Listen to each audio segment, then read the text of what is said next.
할렐루야. 크신 은혜 가운데 승리하는 놀라운 역사가 있기를 주의 이름으로 축원합니다.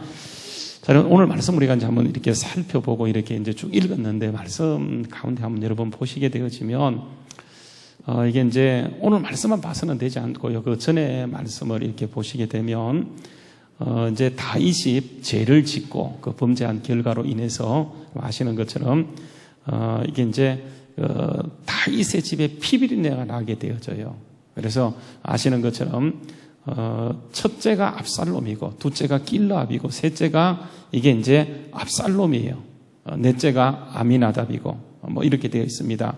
아도니하고 이렇게 되어 있는데 여러분 이게 이제 이스라엘도 마찬가지고 우리나라도 마찬가지고 이렇게 이제 장자 뭐 둘째, 셋째 이렇게 내려가잖아요, 그죠? 세계 이렇게 역사를 보게 되면 왕이 서열을 이렇게 매기게 될 때, 여러분 서열이요, 그 1번이 이제 그 아들이잖아요, 그 장남이고 이렇게 쭉 내려가는데, 그 암놈이요, 이게 이제 다윗이 만약에 왕위에서 물러나게 되면 이제 왕이 이렇게 이제 계승자예요.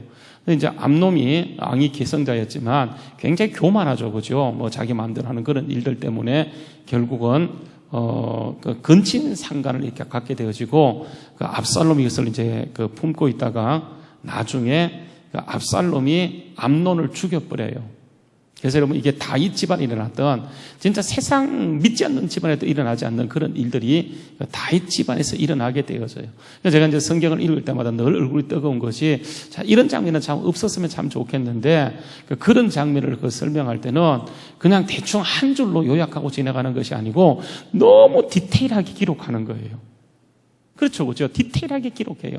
딴 것들은 딱 한 줄로 처리하고 지나가겠지만은, 이런 이제 그 다윗이 실수하거나 죄를 짓거나 잘못하는 있을 때는 그 너무 디테일하게 상세하게 기록해요. 그래서 읽을 때도 마음이 좀 부담스러워요. 근데 이제 하여간 이게 암놈이 압살롬에 처치되어지고, 압살롬이 이제 결국은 거기 있게 되면 자기의 목숨이 이틀어와서 자기 외가인 그 술이라는 곳으로 이렇게 도망을 가게 되어지는데, 거기에서 다윗이 몇 년이냐면 3년 있게 되어져요. 그 3년 있었단 말이 거기에 나오게 되죠, 그죠? 한번 여러분 그 13장 38절 말씀해 보게 되면, 압살롬이 도망하여 그 술로 가서 거기에 산 지 몇 년이 지나갔다고요? 3년이 지나가게 되죠. 그런데 일단 이제 그 암놈은 죽었고, 그 다음에 왕위 계승자가 이게 이제 압살롬이에요. 길르압이 있는데 길르압은 성경에 나오지 않아요. 그 이름만 있다 뿐이지 어떤 걸 했는지. 그래서 사람들은 일찍 이렇게 죽었다 이렇게 얘기하게 되어지는데, 하여간 그 암논 다음에는 압살롬이에요. 근데 이제 암논은 이미 죽었고, 그래서 여러분 그 13장 그 39절에 보게 되면 다윗 왕의 마음이 압살롬을 향하여 간절하니, 암논은 이미 죽었고, 그죠? 그러므로 왕이 위로를 받았다. 이 말은 무슨 말씀이냐면 그 다음은 압살롬이라고 하는 거예요. 그래서 그 압살롬이 일단 암논을 죽였지만은 한 3년쯤 지나가게 되어지니까 마음이 풀어졌어요. 그래서 압살롬에 대한 걱정이 많이 있는 그런 상황에 있어요. 그래서 여러분 보게 되면 14장 1절에 보게 되면 다윗의 충신이 요압이에요. 요압이 가만히 보니까 다윗의 마음이 어떻게 움직인지를 알고 있는 거예요. 그래서 그가 이제 한 가지 괴책을 꾸미는 것이 바로 오늘 말씀의 내용이에요. 하여간 명분을 만들어서 그 압살롬을 데려다 놔야지 이제 자기가 해야 될 일을 한다고 생각하고 어떻게 할까 고민하다가 이제 그 압살롬이 하나의 계책을 꾸미게 되어지는데, 뭐 이것을 비유라고 얘기를 할 수 있겠죠. 그죠? 가상의 얘기를 진짜인 것처럼 그렇게 만들어서 이렇게 얘기를 하게 되는데, 그 드과 영이에요. 이 영인이 연기를 너무 잘하는 거예요. 그래서 이렇게 각본을 짜주었더니 이 여자가 들어가서 왕 앞에서 연기를 천연스럽게 하는 거예요. 그 연기 내용 아시죠? 읽어서 아시는 것처럼, 그죠? 이 과부예요. 남편이 죽고 과부인데 아들이 둘 있는데, 이 첫째하고 둘째하고 싸우다가 첫째가 둘째를 죽여버려요. 여러분, 이스라엘 법에 보게 되면 사람을 죽이게 되면 이는 뭐로 갚습니까? 이로 갚고 눈은 눈으로 갚는 거예요. 그러니까 살인은 살인으로 갚는 거예요.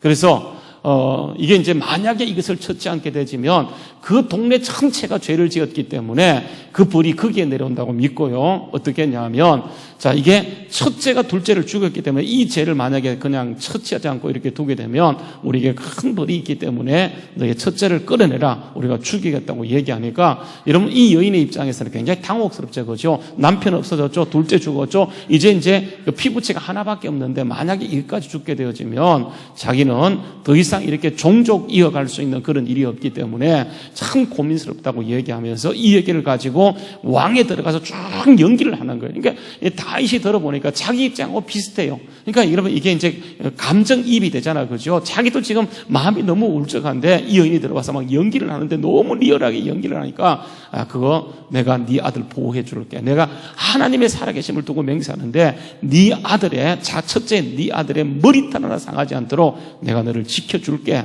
아니 그렇지 않고 막 지금 뭐 나라에 그저 동네 사람들이 팍팍 뒤졌다고 얘기하니까 걱정하지 말라고. 내가 하나님의 살아계심을 두고 맹세하는데 너희 아들이 머리카락 하나 상하지 않도록 내가 지켜줄게. 이렇게 얘기하게 되어져요. 그러면서 이 과정에서 이제 이 여인이 이런 말하는 거예요. 왕이요. 그렇다고 한다면 왕은 왜 가만히 계십니까? 얘기했더니 그 왕이 다윗이요. 그때 눈치를 채고는 이게 누가 너희에게 들려준 얘기냐고 했더니 이 여자가 그때 이제 다윗에게 아첨하면서 내 주 왕은 하나님과 같은 분이라고 얘기하면서 내가 도저히 썩이울 수 없다고 하면서 이제 왕의 아들 뭐 이런 얘기를 하는 거예요. 그러니까 이제 다윗이 가만히 보니까 이게 자기 이야기예요. 그래서 누가 이렇게 했냐고 물으면서 요압이라고 얘기하니까 다윗이요. 그 요압을 불러다가 21절 말씀에 보게 되면 21절 말씀 보세요. 왕이 요압에게 이르되 그러니까 내가 이 일을 허락하였으니 가서 청년 압살롬을 데려오라. 이게 이제 명분을 얻게 되어지는 거예요. 이제 압살롬이 볼 때요, 다윗의 마음이 지금 요압이 볼 때 다윗의 마음이 압살롬을 향해서 흘러가는 것을 보니까 고담 대권을 위해서 자기가 데려온 것이 옳다고 판단하고 일단 데려오는 것에 성공을 하게 되어져요. 근데 여러분 보게 되면 그 21절 말씀 이렇게 데리고 왔지만은 여러분 보게 되면 24절 말씀에 보게 되면 왕이 이르되 그를 그의 집으로 돌아가 그의 집으로 물러가게 하여 내 얼굴을 볼 수 없게 하라 하며 압살롬이 자기 집에 돌아가고 왕의 얼굴을 보지 못한 채로 그냥 머물게 되어져요. 여러분 28절 말씀에 보게 되면 그러니까 왕이 이렇게 돌아왔지만은 그러니까 아버지 얼굴을 못 본 것이 몇 년 지나갔다고 얘기합니까? 2년이 지나가요. 그러니까 여러분 도망간 지 3년 되었고 또 돌아와서 아버지 얼굴 못 본 지가 2년 되니까 전체가 몇 년입니까? 5년이에요. 여러분 아무리요 압살롬이 그냥 출중하게 뛰어나다 할지라도 다윗과 이게 관계가 회복되지 않으면 절대로 왕이 될 수가 없어요. 그죠? 그래서 압살롬이 다윗의 마음을 얻기 위해서 계책을 세운 그 얘기가 이제 28절부터 쭉 기록되는 것을 보게 되어져요. 여러분 우리가 여기서 한 가지 그 큰 교훈을 받을 수 있는 것이 뭐냐면 지금 다윗의 마음이요 압살롬에서 흘러가는 것을 요압이 보았어요. 그런데 여러분 요압이 이 사실을 듣고 이렇게 그냥 압살롬을 끌어오는 그런 과정에서 여러분 빠진 것이 몇 가지 있어요. 빠진 것. 여러분 이게 어차피 돌아와야 돼요. 돌아올 사람은 돌아와요. 죽은 사람은 죽은 사람이고 산 사람은 산 사람이기 때문에 마땅히 하나님이 돌아오도록 만드세요. 근데 여러분 여기에서 중요한 몇 가지가 빠져버렸어요. 여러분 첫 번째가 뭐냐면 이것입니다. 자 보십시오. 단 한 번도 압살롬이 상황만 봤지 부자 관계만 봤지 그죠? 이런 그 입장만 살폈지 하나님의 뜻이 뭔지를 단 한 번도 요압이 물은 적이 없다라고 하는 거예요. 그러니까 순수한 인간적인 판단이에요. 인간적인 판단. 여러분 이게요 아무것도 아닌 것 같지만 굉장히 중요한 문제예요. 우리는요 인간적으로 보게 되면 성경은 처음부터 틀린 얘기예요. 성경은요. 여러분 아까도 제가 얘기했다시피 우리가 이성적인 인간적인 입장에서 성경을 읽게 되면 이런 부분들은 차라리 가렸으면 좋아요. 어차피 그것을 드러낸다고 한다 한마디만 하면 될 것을 하나님은 잘한 것은 살짝 지나가시고 못한 것을 이렇게 드러내는 것은 여러분 이게요 그 하나님의 뜻은 우리와 생각과 다르다고 하는 것을 보게 되어져요. 여러분, 그래서 우리가 막 인간적인 도리를 막 따지는데 성경의 인간적인 도리를 가지고 보게 되면 이해 안 되는 것 천지예요. 말도 안 되는 얘기뿐이에요. 그래서 여러분, 하나님께서는 그 우주의 주관자이고 주권자이시기 때문에 우리가 완벽의 소리를 택한 것이 아니에요. 여러분, 이 땅에 완벽한 사람이 있습니까? 저부터 완벽하지 못해요. 이 자리에 있는 모든 사람이 완벽하지 못하지만 하나님의 은혜가 우리에게 있기 때문에 언제나 하나님께 정말 그분의 뜻이 뭔지, 그분의 의도하는 바가 뭔지 이것을 그 하나님께 묻는 것은 대단히 중요해요. 지금요, 요압은 현상만 본 거예요. 상황만 본 거예요. 다윗의 마음만 읽은 거예요. 그런데 진짜 중요한 게 뭐냐 하면 하나님의 뜻이 뭔지 한 번만 하나님께 물었더라고 한다면 얼마나 좋았겠어요. 그 당시에 탁월한 나단 예언자가 있어. 나단 예언자 찾아가서 지금 다윗의 마음이 이렇다. 이거 어떻게 쓰면 좋겠느냐. 당신이 한번 기도해달라고 이렇게 얘기했다고 한다면 여러분, 이런 문제는 생기도 않는 거예요. 그런데 요압은요, 현상만 분석한 거예요. 다윗의 마음만 읽은 거예요. 여러분, 이게 최선책이라고 요압은 생각했을 거예요. 그러나 여러분, 그것은 최선책이 아니고 악수를 두는 꼴이 되고 마는 거예요. 여러분, 우리는 항상 일을 하면서 나는 이건 최선을 다해서 하는데 어떤 경우는 보게 되면 그러니까 악수를 두고 나가는 경우를 보게 돼요. 최악의 경우를 선택하는 경우를 많이 보게 돼요. 우리가 정말 보세요. 지금은 내가 이것이 최선이라고 생각하고 이것밖에 없다고 했지만은 결국은 가서 보게 되면 살아보게 되면 그때 내가 실수했던 그것 때문에 결국은 두고두고 가슴을 치며 후회하는 경우들이 참 많아요. 여러분, 그때 우리에게 최선이라고 선택하지만 알 수가 없어요. 어떻게 할지 알지 못해요. 여러분, 거기에서 우리가 알 수 있는 최선은 그러니까 우리를 가장 잘 아시는 분, 그 하나님께 우리가 묻는 것 가장 중요해요. 단 한 번만이라도 요압이요, 일을 진행하기 전에 일이 맞다라고 생각한다고 한다면 하나님께 한 번만 기도했더라고 한다면 얼마나 좋았겠습니까? 여러분, 이 단은 요 사실이 성경에 아무리 읽어봐도 이게 빠져버려요. 또 한 가지요, 중요한 게 뭐냐면 여러분, 성경 말씀에 보게 되면 요압이 돌아와서 다음 왕이 될 수 있는 가능성, 확률이 굉장히 높아요. 그렇다고 한다면 보세요. 한 가지 빠진 게 뭡니까? 뭐가 빠져 있어요? 여러분, 회개가 빠져 있습니다. 회개. 하나님은 그 사람이 완벽한 것을 원치 않으세요. 완벽한 사람은 교만해요. 하나님은요, 아예 처음부터요, 우리를 실패케 만드시고 그 실패 가운데 하나님을 만나요. 여러분, 그래서 모든 사람을 만난 사람 보세요. 어떻게 만났습니까? 실패 가운데 만나요. 여러분, 베드로가요, 하나님이 예수님이 부르실 때 어떤 상황에 부르는지 알죠, 그죠? 누가복음 5장에 보게 되면 베드로가요, 고기 잡는 전문가예요. 고기 잡는 것에 전문가예요. 누구에게도 묻지 않을 정도로 정말 대단한 사람이었지만 그가 어느 날 갑자기 바닷가에 가서 보통 때 같으면 정말 그 상황에 그 시간에서 그물을 던지면 고기를 잡게 되어지는데 그날따라요, 단 한 마리의 고기도 잡지 못해. 진짜 밤새도록 수고했지만은, 그러니까 밤이 맞도록 수고했지만은 잡은 것이 없어요. 여러분, 그때 예수님이 찾아오는 거예요. 그때 예수님이 찾아오는 거예요. 그리고 예수님이 사람을 찾아오셔서 그러니까 베드로 배를 좀 쓰자고 하는 거예요. 여기가 만약에 여기가 지금 바닷가라고 한다면, 갈릴리 호수라고 한다면 지금 베드로가 밤새도록 그물질을 하고 내일을 기약하면서 이렇게 이제 고기 잡지 못한 상태에서, 여러분 그렇잖아요, 그죠? 그러니까 고기가 잘 잡히는 그물질은 신나요, 그죠? 얼마나 신난지 몰라요. 또 던지고 또 던지고. 여러분, 낚시해 보세요. 저는 낚시를 좋아하고 낚시를 해봤기 때문에 낚시요, 던져서 고기가 물리잖아요. 그러면 피곤도 하지 않아. 너무너무 좋아요. 근데 고기가 안 잡히는 낚시질은요, 던졌다 그러고 빈손하면 나중에 피곤해서 지쳐버려요. 그러니까 베드로가 지금 그런 심정이에요. 그런데 예수님이 그 아침에 밤새도록 고기를 잡기 위해서 노력했지만 한 마리 잡지 못했는데 그냥 어떤 낯선 사람이 사람을 데리고 와서 말씀을 전하는데 더 사람이 많이 모이게 되니까 거기 서 있을 수가 없어서 그 베드로 배를 육지에 조금 떼기를 청하시고 베드로의 배에 올라서 그 말씀을 전하는데, 베드로는 지금 그 배가 흔들리지 않도록 키를 잡고 옆에 가만히 있는 거예요.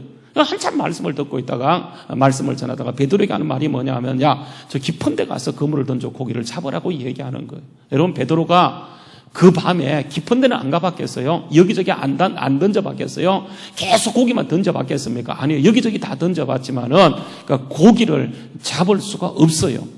그래서 여러분 3절 말씀 이런 말씀입니다. 3절 말씀에 그 4절 5절 말씀 이런 말씀 5절 말씀에 보게 되면 이러합니다. 한번 넘겨보세요. 시몬이 대답하여 이르되 선생님 우리가 밤이 맞도록 수고했을 때 잡은 것이 없습니다. 그러나 보세요. 뭐에 의지하는 거예요?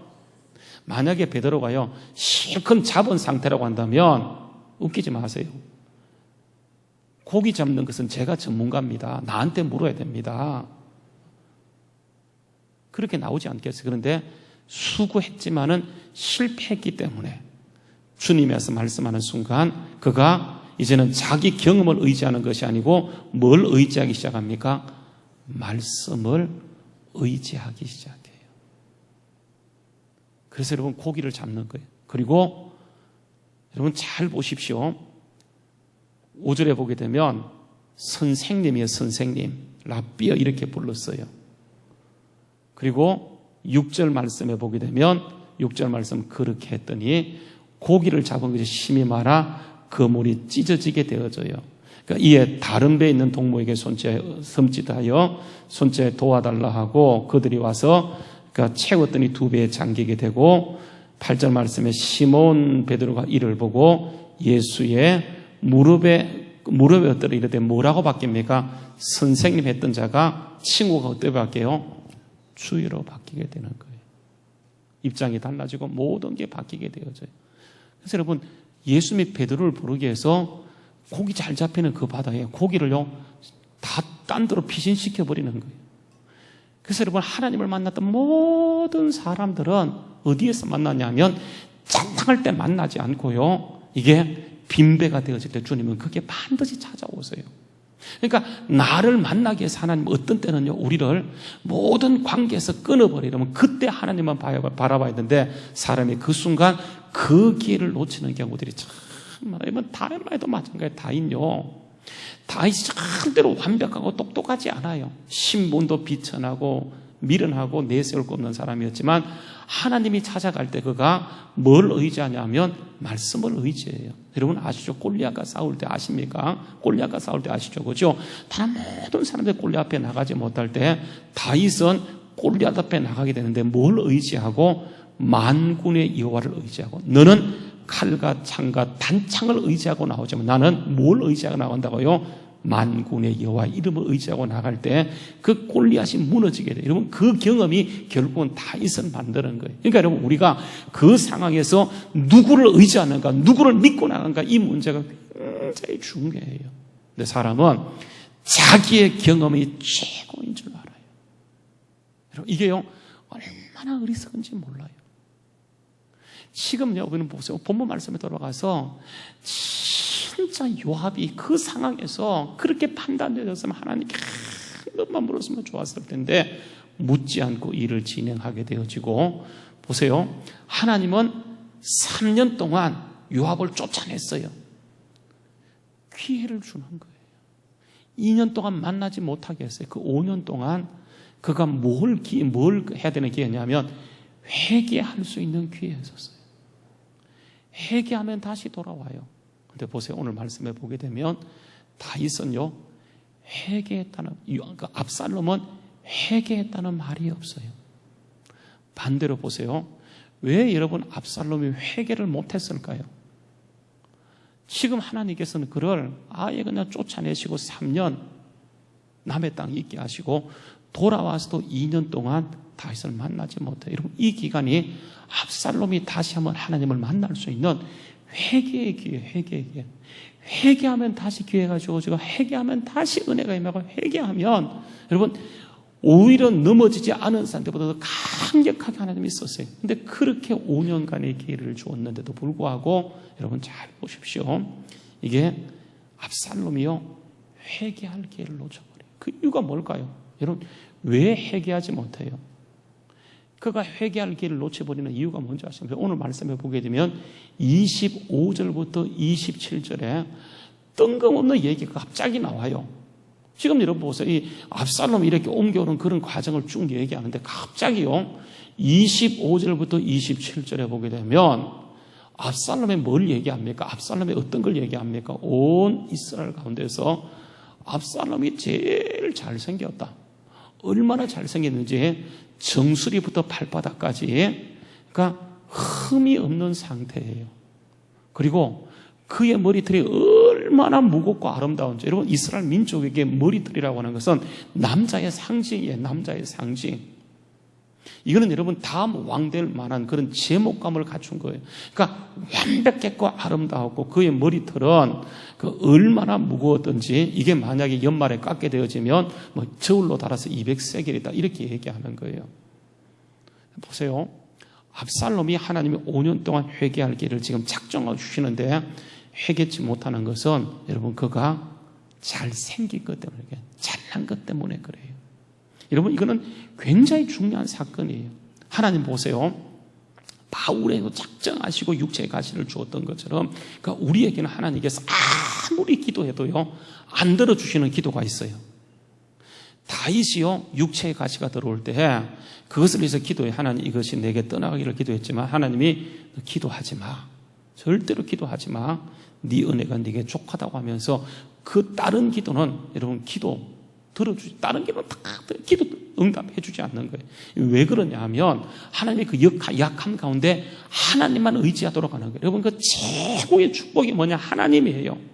그러니까 만약에 내게서 하나님을 만났는데 방해가 되는 나의 잘난 것, 나의 자랑거리. 그래서 여러분 성경 말씀에 어느 것도 자랑하지 말라. 오직 우리가 자랑할 것이 있다 하면 예수만 되어져야 되는데 사람들이 예수 말고 예수보다 더 높은 걸 자랑해요. 자식이 되고. 여러분 그게 뭐냐면 결국은 우상이잖아요. 그렇죠? 내 실력이 되었던 내 학벌이 되었던 내 배경이 되었던 그것이 결국 우리의 자랑이 되어지면 그게 우리를 저주로 끌고 가는 건데 사람들은 그걸 알지 못하고 그걸 붙들고 마치 그것이 잘난 것처럼 자랑하다가 결국은 여러분 버림받는 것을 보게 되어요. 마찬가지로 오늘 말씀에 보게 되면 갑자기요 압살롬의 이런 쭉 얘기를 하다가 압살롬의요 그 회개할 길을 놓치는 기회가 뭐냐면 25절부터 27절에 보게 되면 이 부분이 여러분 나중에요 사무엘하 18장이가 사무엘하 18장 9절부터 15절에 보게 되면 압살롬이 나중에 반역을 일으키게 되는데 죽어요. 뭐 때문에 죽습니까? 이것 때문에 죽어요. 잘난 것 때문에 머리 잘난 거 자랑하다가 머리가 나중에 상수리 나무 달려서 그러니까 요압이 그를 그냥 찔러서 심장이 관통함으로 그것 때문에 죽어요. 그래서 보게 되면 이렇게 얘기하죠. 그 사무엘하 18장 10절 말씀 한 사람이 보고 요압에게 달려가 이르되 내가 보니 압살롬이 상수리 나무 아래 달렸나이다 하니 압살롬이 그 알린 사람이 이르되 내가 보고 어찌하여 당장 쳐서 땅에 떨어지지 아니하였느냐 내가 내게 은 10개와 띠 하나를 주었으리라 하는지라 그 사람이 요압에게 대답하되 넘겨야지. 그 사람이 요압에게 대답하되 내가 내 손에 은 1000개를 받는다 할지라 나는 왕의 아들에게 손을 대지 않겠나이다. 우리가 들었거니와 하면서 압살롬을 해하지 말라 하셨나이다. 13절 말씀 보세요. 아무 일도 왕 앞에 숨길 수 없나니 내가 만일 기억하면 그의 생명을 해하였더라면 당신도 나를 대적하였으리라 하니 요압이 이르되 나는 너와 같이 지체할 수 없다고 손에 작은 창 셋을 가지고 와서 상수리 나무 가운데 아직 살아있는 압살롬의 심장을 찌르니 그래서 죽는 거예요. 왜 그러냐면 여러분 결국은 뭐냐면 그 잘난 것 자랑이었던 그것 때문에 결국은 압살롬이요 죽어버리고 마는 것을 보게 되어져요. 그러니까 고기에서 회개했어야 되는데 그러니까 그 단계를 지나지 못해서 결국은 그것 때문에 압살롬이요 좋은 조건을 갖고 있지만 거기서 파멸되는 것을 보게 되었어요. 그런 것은 진짜 우리가 어려울 때 힘들 때 안 될 때 그게 하나님의 뜻인 줄 알고 여러분 거기에서 감사를 회복하고 정말 주님의 다른 계획 나는 알지 못하지만 주님을 정말 주님이 계획하신 놀라운 일이기 때문에 여러분 거기에서 하나님의 선하심 여러분 성경 말씀 하나님을 믿으시다고 계속 말씀하고 있어요. 하나님의 선하심을 믿고 정말 거기에서 내 형편을 쫓지 않고 말씀을 쫓아 약속 가운데 거하면서 하나님께 기도하게 될 때 하나님은 거기서부터 새로운 역사를 계시고 새로운 일들을 하나님이 시작하게 되는 것을 보게 되어져요. 그래서 여러분 우리가 다시 한번 거기에서 정말 하나님께 돌아올 수 있는 하나님은 지금도 돌아오도록 우리를 회개하고 주님께 돌이키기 위해서 다양한 기회를 주시고 지금 기다리고 계세요. 여러분 거기에서 일이 잘 되었던 일이 못 되었던 여러분 그것은 하나님의 소관이 하나님의 뜻에 달려있기 때문에 우리가 거기에서 두 손 들고 항복하고 돌아오게 되면 하나님이 보세요. 항상 그렇게 했었어요. 언제나 그렇게 역사했었어요. 하나님이 거기서부터 하나님이 손을 대시고 역사하시는데 내가 계획했던 것보다 정말 훨씬 더 탁월하게 하나님이 역사하는 것을 보게 되어요. 여러분, 오늘 이 시간 우리가 어디 있든지 하나님께서는 우리에게 3년, 2년, 5년간의 계속 기회를 주세요. 여러분, 그 기회는 우리가 하나님께 완전히 돌이키고자 하는 하나님의 정말 회개의 타임인 줄 알고 그게 다시 한번 우리가 기도하고 주님께 돌아오기만 하면 하나님이 보세요. 오늘도 역사하시는 그 현장에 우리를 집어넣으시고 하나님이 새롭게 역사한다는 사실을 오늘도 여러분 완전히 주님께 돌아가는 주님의 은혜를 새롭게 경험하는 이것만이 최고의 축복이에요. 물질이 최고의 축복이 아니고 정말 우리의 성공과 잘된 것의 축복이 아니고 하나님을 새롭게 만날 수 있는 것이기 때문에 여러분 그것만큼 은혜가 없어요. 오늘 이 시간 우리가 다 같이 일어나서 정말 다시 한번 두 손 들고 항복하면서 완전히 주님께 돌아가서 정말 주님의 은혜 안에 우리가 온전히 들어가는 그런 복을 누리는 귀한 시간 될 수 있기를 바랍니다. 우리 한번